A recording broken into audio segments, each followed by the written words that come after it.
If we want to live well, both externally and internally, how well we live here simply depends on how well we manage our surroundings and how well we manage ourselves. Fundamentally, life is management. If you don't know how to maintain your body, your mind, your emotion, your situations, your life in general, your home, your communities, nations and the world, the quality of our life is just how well we manage things with ourselves. But generally, we are thinking of management, we are applying ourselves to management only in terms of business management or industry management, or generally we are talking management only with economic situations, not life as a whole. In many ways, it's unfortunate that today the most predominant factor that rules the planet has become economics. The other aspects of life have been totally pushed to the corner.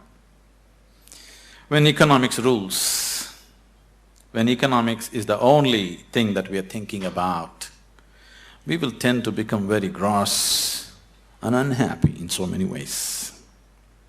What I see is, we are conducting various levels of programs to very top-level executives in some big corporations in the world, major corporations in the world. What I see is people who have failed in their lives, they're suffering their failure. People who have succeeded in their life, they're suffering their success. If you suffer your failure, it's okay, because failure comes easy. If you suffer your success, that is tragedy, because success doesn't come easy.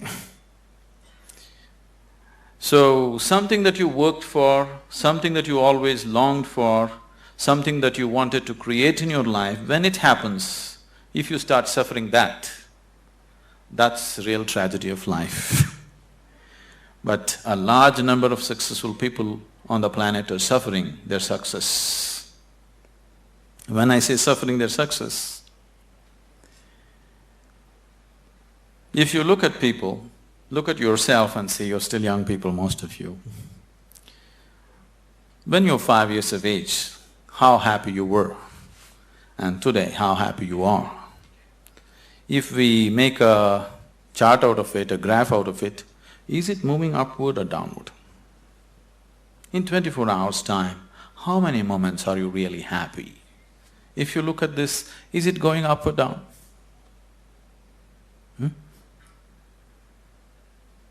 Is it going up or down?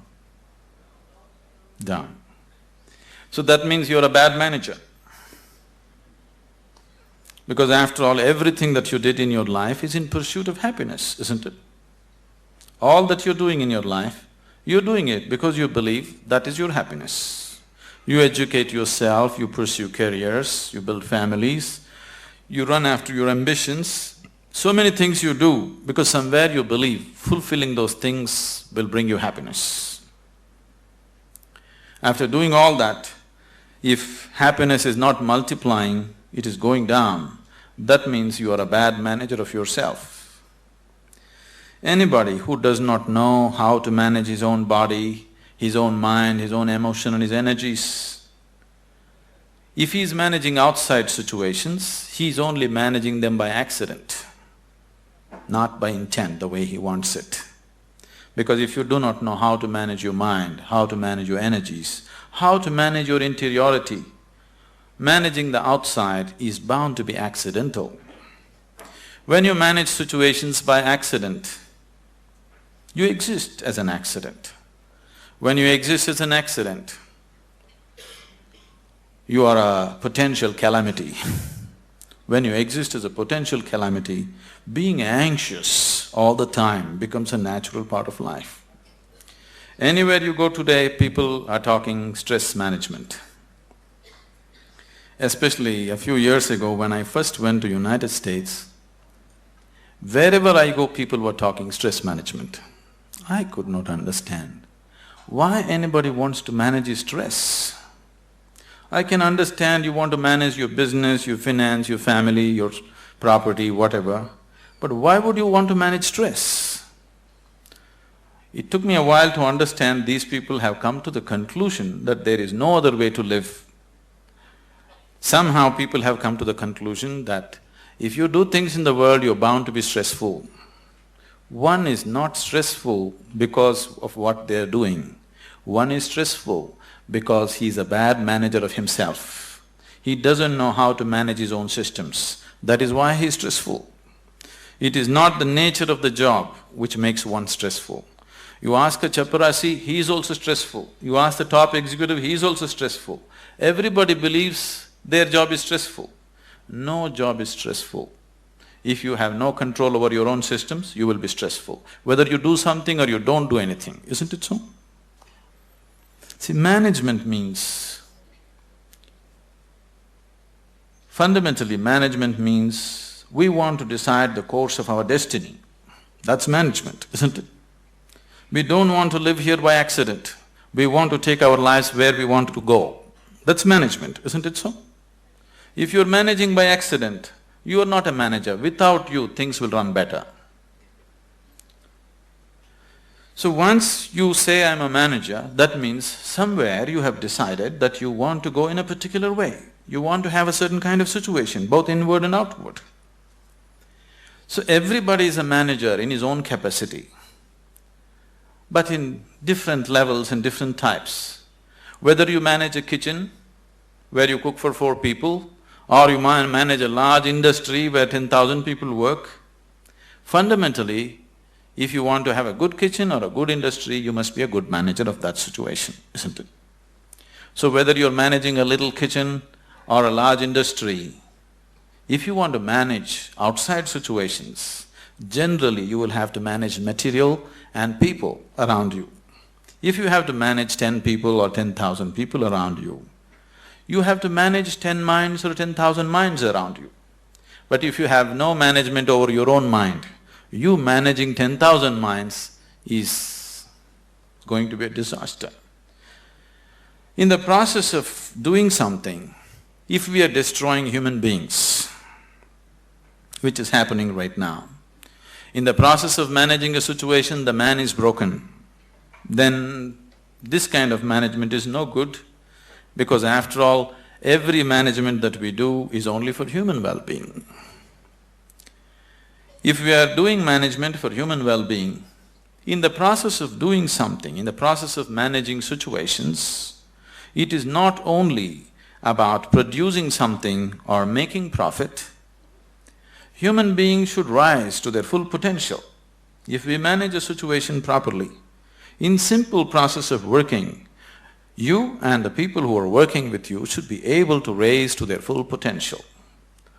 When I say rising to full potential, not just work potential, but as human beings, they must be able to rise to their full potential.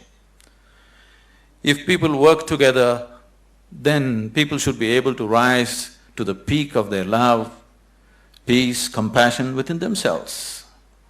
If this doesn't happen, then it's bad management, because all management, the basic intent is human well-being. If that is not happening, you're just producing something, you're making little profit, but human beings are getting broken in the process, it doesn't mean anything.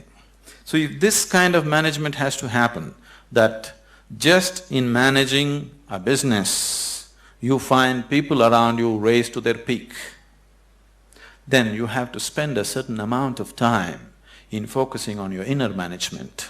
If this doesn't happen, you will only manage situations by accident. A lot of people have understood management as a way of throwing their weight around. Can I tell you a joke? Are you okay? On a certain day, a lion was really feeling great within himself. He just was walking and a little rabbit was going, he caught him. and roared at him, "Who is the king of the jungle?" The little rabbit, terrified, said, You, of course you." He let him go, swaggered around a little bit. Then he found a fox, caught him. "Who is the king of the jungle?" "Oh my lord, it's you, of course, nobody else but you." Then he swaggered around a little bit, caught a few more animals, everybody screamed out of fear, "You are the king of the jungle." Then he was in full swagger, like a manager. King of the jungle. Walked into a clearing in the jungle, there was a huge tusker standing. He went, stood in front of him and asked, "Who is the king of the jungle?" The tusker took his trunk, rolled him up, picked him up, twirled him around, smashed him to the ground. His back broke. Then the lion said, "You could have just told me."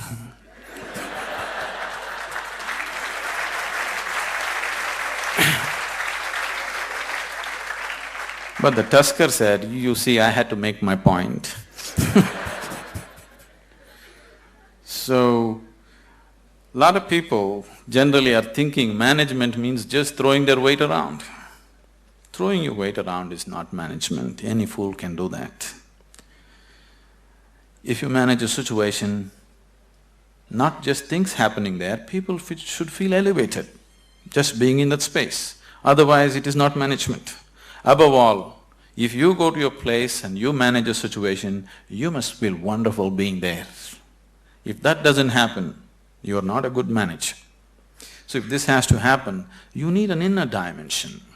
When I say inner dimension, what is inner dimension?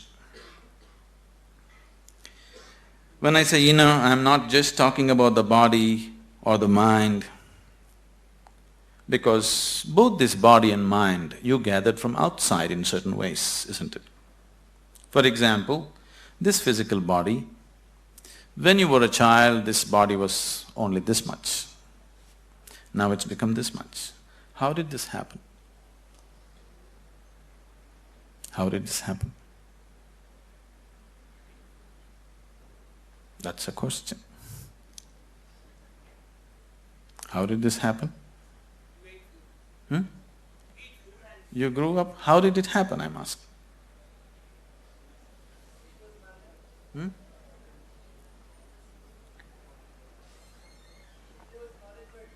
I'm sorry? How did it happen? How did all this body happen? Food that you ate, isn't it? What you call as my body is actually a heap of food that you gathered.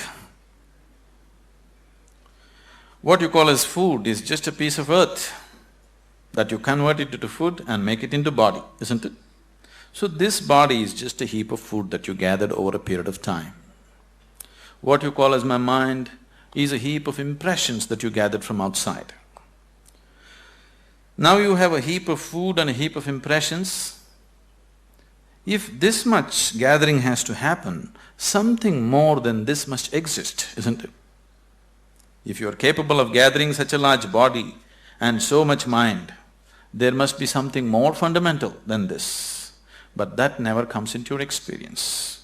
You're just lost in these two heaps, trying to make some sense out of it. Now, as there is a science, as there is a management science for external well-being, there is a management for science for inner well-being. It is just that most of the time we have not approached it scientifically. We're just believing by doing something, somehow everything will be okay. Right now, people are thinking by educating themselves they will live happily ever after, which you will discover after some time it's not so. By getting a job, they think they're going to be happy ever after, which you will discover it is not so. By making money, you think you're going to be happy ever after, you will discover it is not so. Somebody thinks by getting married they're going to be ever after, and they know it is not so. So, you're trying to somehow fool yourself into believing that by doing something everything will be okay. Though repeatedly it has let you down, still you believe that something else, some other miracle will make everything okay. It'll not be okay. It once happened. On a certain day, a bull and a pheasant were grazing on the field. You know a bull? A pheasant, a bird. The bull was grazing on the grass, the pheasant was picking ticks off the bull. They're partners, you know. Then the pheasant looked at a huge tree which was at the edge of the field and very nostalgically said, "Alas, there was a time when I could fly to the topmost branch of the tree, but today I do not have the strength even to fly to the first branch of the tree." The bull very nonchalantly said, "That's no problem. Eat a little bit of my dung every day. You will see, within a fortnight's time you will reach the top of the tree." The pheasant said, "Oh, come off it. How is that possible?" The bull said, "Really, please try and see. The whole humanity is on it. You could try too." Very hesitantly, the pheasant started pecking at the dung, and lo, on the very first day it reached the first branch of the tree. In a fortnight's time, it reached the topmost branch of the tree. It just went and sat on the topmost branch and just looking at the scenery, enjoying it. The old farmer saw a fat old pheasant on the top of the tree. He took out his shotgun and shot him off the tree. So the moral of the story is, even bullshit can get you to the top, but never lets you stay there.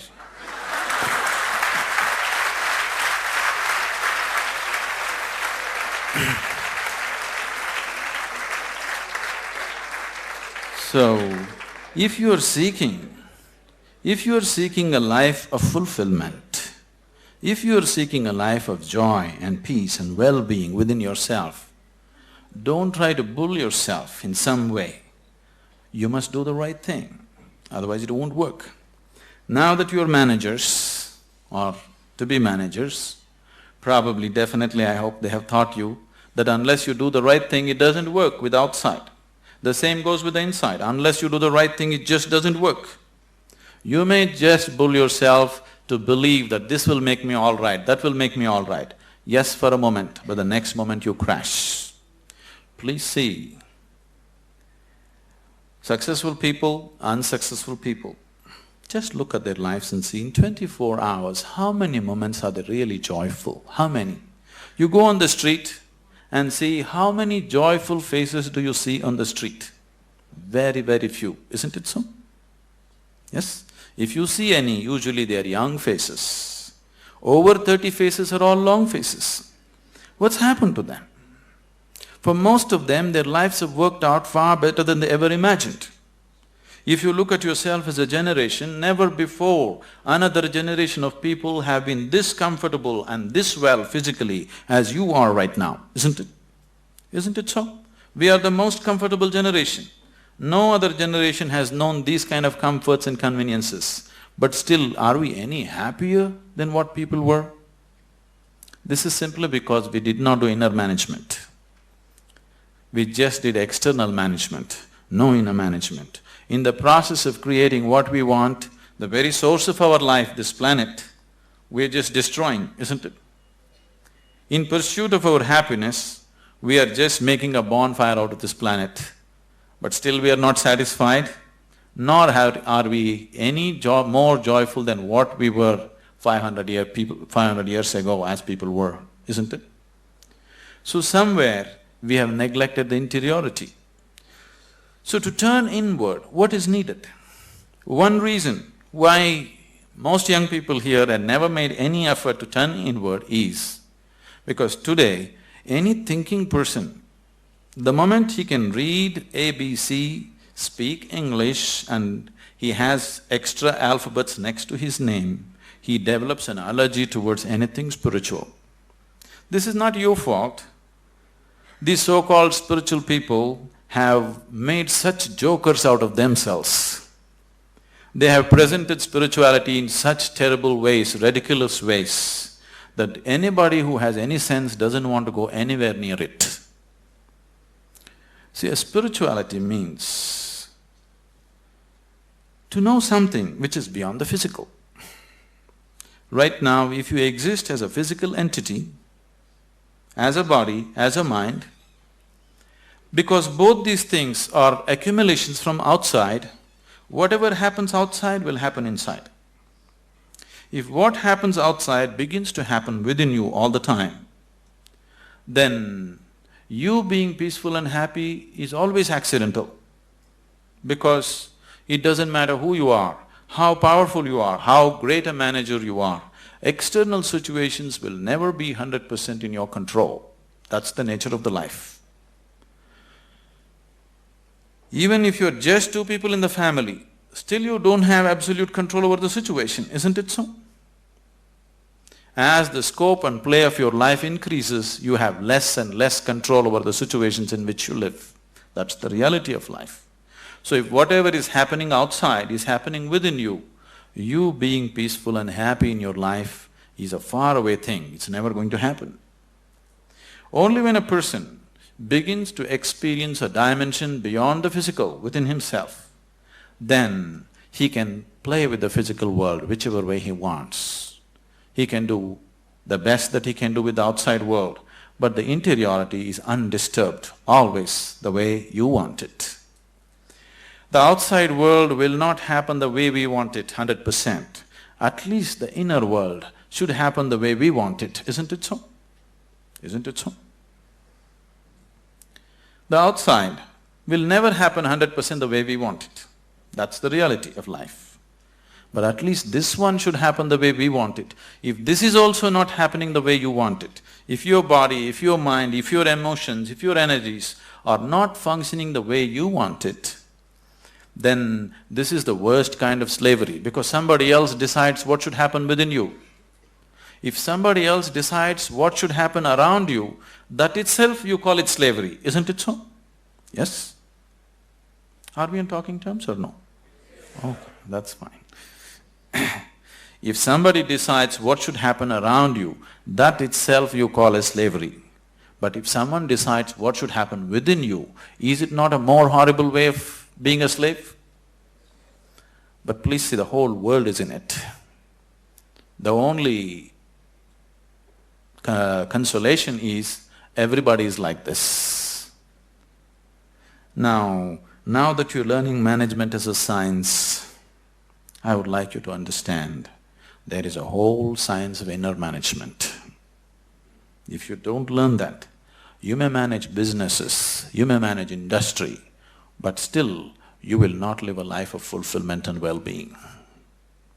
If you want to live a life of fulfillment and well-being and offer the same to people around you, it's extremely important you know what it means to manage your interiority.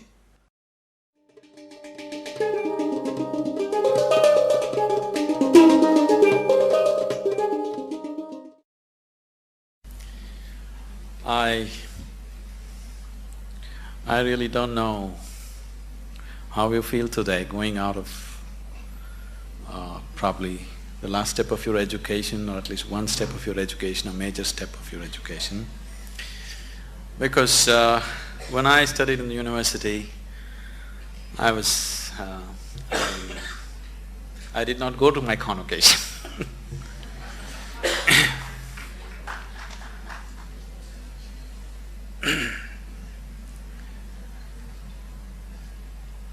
Somewhere, right from my childhood. Are you okay for a story? Right from my childhood, the education that I received, though they sent me to the best possible schools around, it didn't mean anything to me, because my sense of listening and looking at people was such. When the teachers were talking whatever, chemistry, biology or mathematics, one thing I could clearly see was whatever they were saying didn't mean a damn thing to them. And I was not willing to listen to anything from somebody who is talking something which doesn't mean anything to him. So, I always looked at the teacher. If he put his heart into it, I'm willing to be there. Otherwise, I'm out. Because somewhere I have so many things on my agenda for the day. 24 hours are packed with too many things. I'm not willing to spend an hour or even 5 minutes listening to someone who is talking something which doesn't mean anything to him. Even if he's talking nonsense, it doesn't matter. If it means something to him, I'm willing to listen to it. But if he's talking great things which don't mean anything to him, I am not willing to listen to him. So as a part of this, I spent… Your education is over, so I can talk. I spent almost 90% of my college hours outside, only 10% inside. Only when I saw somebody who is talking something with passion, I'm there. Otherwise, I'm just out. Now, this education, I'm repeatedly telling Dr. Majumdar and a few other people around here, I'm happy to see somebody's talking with some passion about what they're doing. Somebody, it doesn't matter what they're doing is right, wrong, okay, perfect or not. But someone has put his heart into it, it's okay, because human lives becomes beautiful not because we do the right things. Human lives become beautiful because we put our heart into what we're doing. It doesn't matter what we're doing, whether we are sweeping the floor or managing the country or what we are doing, if we are putting our heart into what we are doing, it's beautiful to be doing that activity. So I think it's a fortune that I've just seen a few people, I hope everybody here is putting their hearts into what they're doing and living in an atmosphere where people are passionate about what they're doing itself is highly enriching. Now that you're stepping into the world, not that you don't know, but anyway, now you're stepping into the world in a different dimension than the way you have been till now. Once you step into the world, there's going to be a lot of filth. There is corruption, there is nonsense, there is so many things happening everywhere. There are some set of people, a certain set of people, who will develop an allergy for this filth. They can't stand it.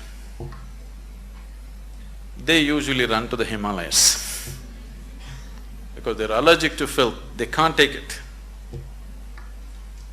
They want everything pure. But such a thing will not happen because the filth of the world has one way or the other has entered our minds.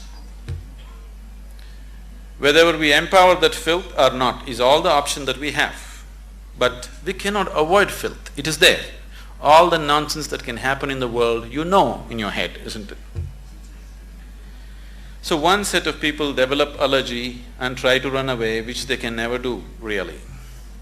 Another set of people, a large segment of people, unfortunately, have come to their own kind of philosophies. Anyway, world is full of filth, let me also become filth. So they have joined that, they have merged into the filth. What we call as filth can also be great manure, Indian spirituality has always used lotus as a symbolism. A lotus flower has always been the main symbolism for Indian spirituality. Why a lotus flower is? A lotus flower grows best where the filth is thick.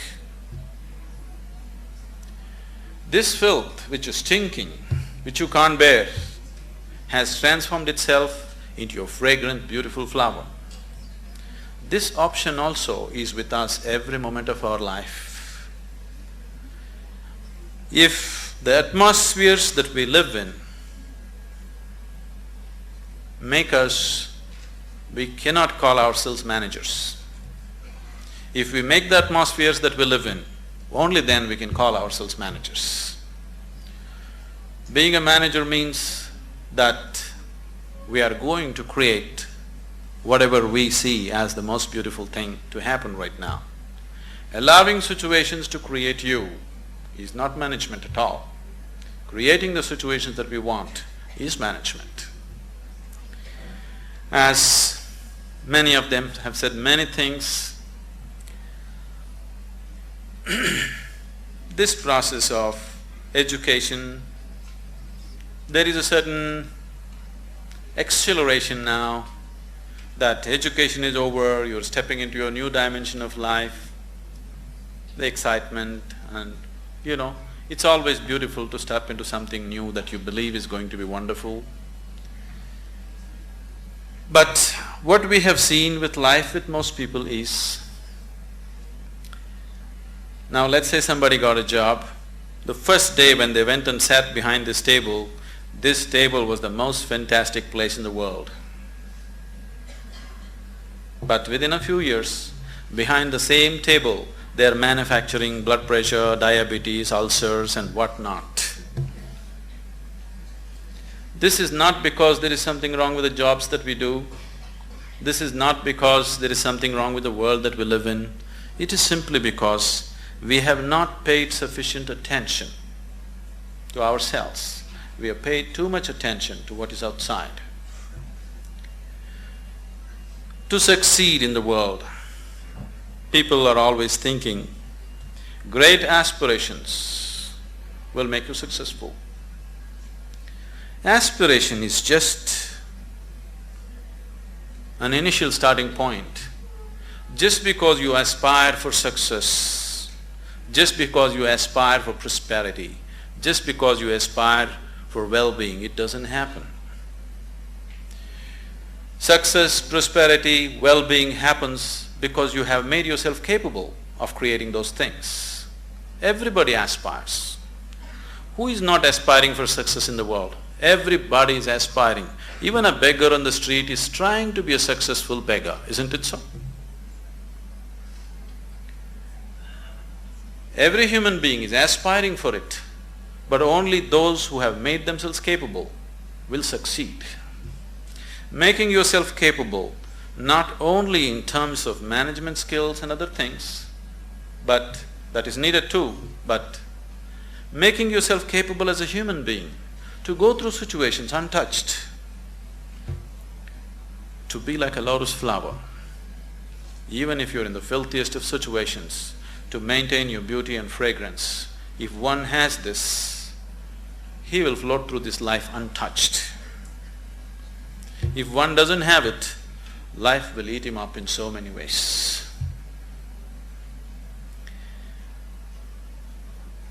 It's my wish and my blessing that this new set of managers will manage this world, this country, this community, and the business and commerce, which is part of our existence today in the world, in a much better way than the previous generations of people have done. Because externally we are better equipped than ever before. If we make a little effort, it's a fortune that an institution has made an effort to equip you internally to whatever extent it was possible for them. If you equip yourself for internal management also, I'm sure that this group of people and many more who will pass out of this institution should definitely manage this world, this nation and the communities much, much better than the way it's been done till now. When it comes to management, there's no such thing as perfect management. It is just that if people give themselves absolutely to what they're doing, things will happen. Right now, the Isha Foundation, Dr. Karthikeyan, after seeing what's happening there, that's how he's been into this. It is run by all young people, the whole foundation.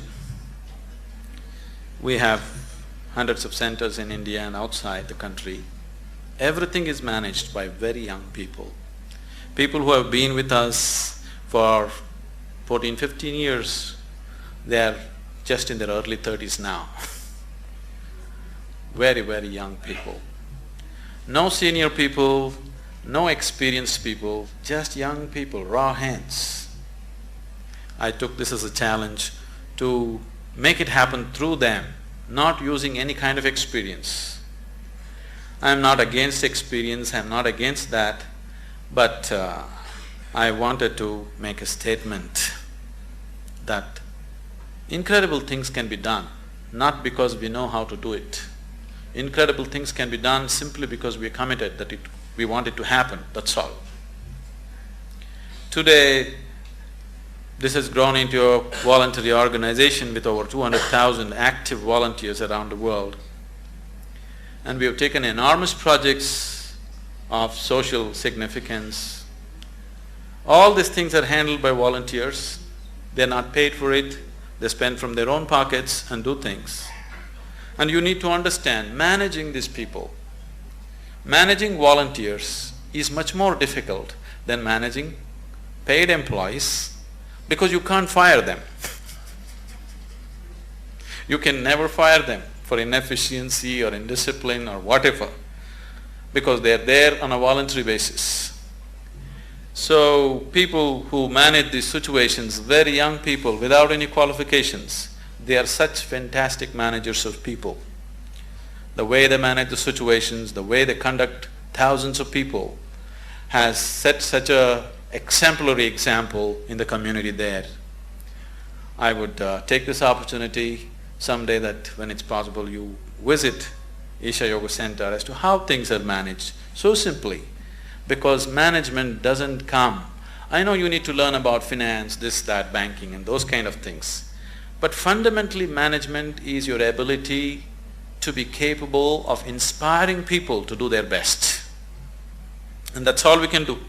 If everybody around us are doing their best, that's the best possible management that can happen.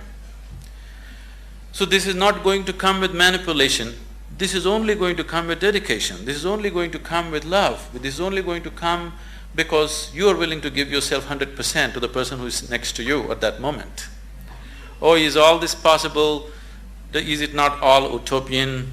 You think this is the reality in the corporate sector? I'm telling you, we are working in the prisons, we are working in rural areas, we are working with major corporations in the world. It doesn't matter what kind of person you meet. If you just learn to touch the core of his humanity, then you see every human being is willing to do his best for you, always.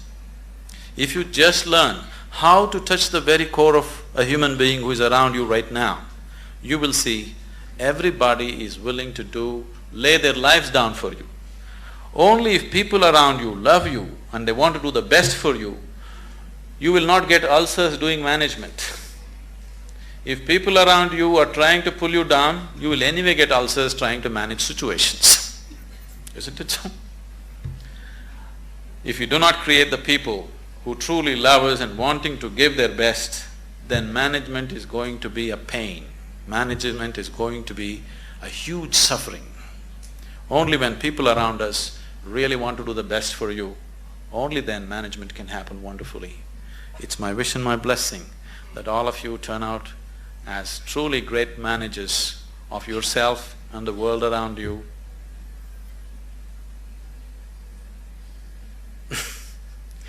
Our lives become beautiful not because of what we do. Our lives becomes beautiful simply because we have included everybody around us as a part of our dream of well-being. I hope all of you become truly successful and well. In whatever way, with inner technologies, if you need any help, we are always available to you. It's been a joy to be here in this institution. I've been to any number of colleges. People are the same, but creating an institution with some sense of commitment for inner well-being in today's world is… I'm too happy. Thank you.